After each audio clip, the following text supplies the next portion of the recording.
جریج ولی کا واقعہ کئی بار آپ سن چکے ہیں۔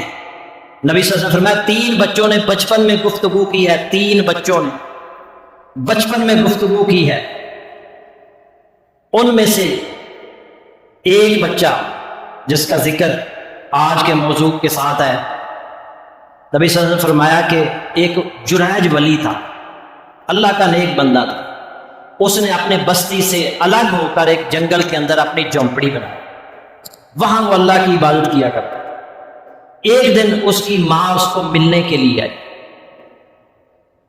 تو وہ نماز پڑھ رہے تھے، نوافل پڑھ رہے تھے، ماں آوازیں دیتی رہی، لیکن دل میں سوچا کہ نماز ادا کرنے کے بعد امی جان کی بات سنوں گا، اور ماں انتظار کر کر کے واپس چلی گئی۔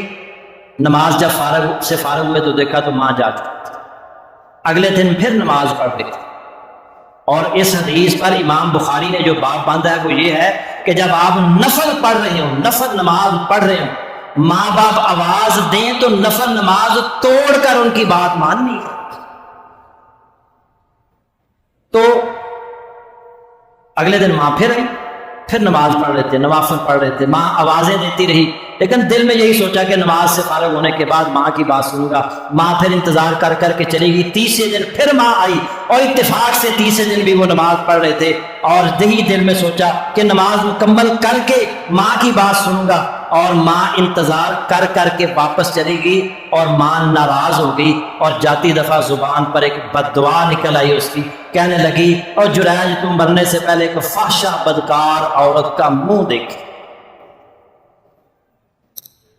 کچھ دنوں کے بعد اس کی جھونپڑی کے اندر ایک عورت آئی، اس نے برائی کی دعوت دی، انہوں نے کہا نہیں میں یہ حرکت نہیں کر سکتا، میں تو اللہ کا عبادت گزار بندہ ہوں، عبادت کے لیے یہاں رہتا ہوں، یہ کام نہیں کر سکتا۔ اس وہاں سے نکلی، آگے ایک چرواہا تھا، اس سے منہ اس نے کالا کیا، کچھ دنوں کے بعد حاملہ ہو گئی، بچہ پیدا ہوا۔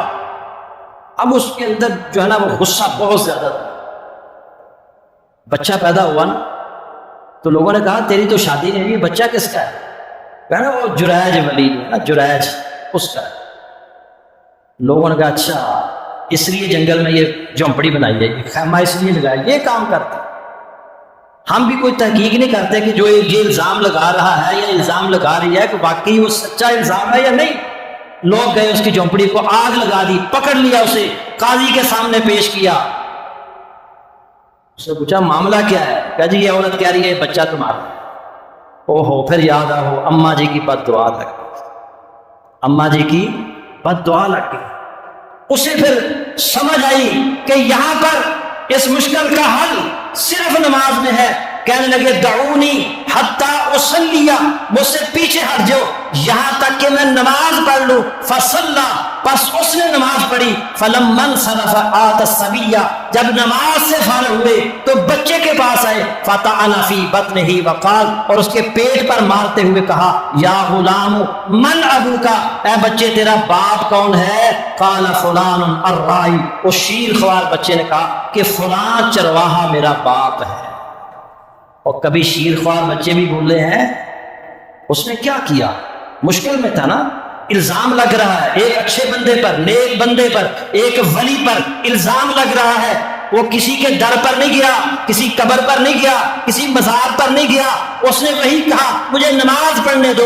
اس نے نماز پڑھی اور اللہ سے دعا کی کہ یا اللہ مجھے اس مشکل سے حل نکال دے، تو ہی مشکلوں سے نکالتا ہے۔ میں جو ہے نا وہ معافی مانگتا ہوں کہ میں اپنی ماں کی بات نہیں سن سکا۔ 2 رکعت نماز ادا کی۔ وہ بچہ شیر خوار بچہ، چند دن کا بچہ، اس کے پیٹ میں اس نے ہاتھ مارا تو وہ بچہ بول پڑا کہ میں فلاں چرواہے کا بیٹا۔ یہ ہے نماز کے اندر طاقت۔ ہر مشکل کا حل کیا ہے؟ نماز۔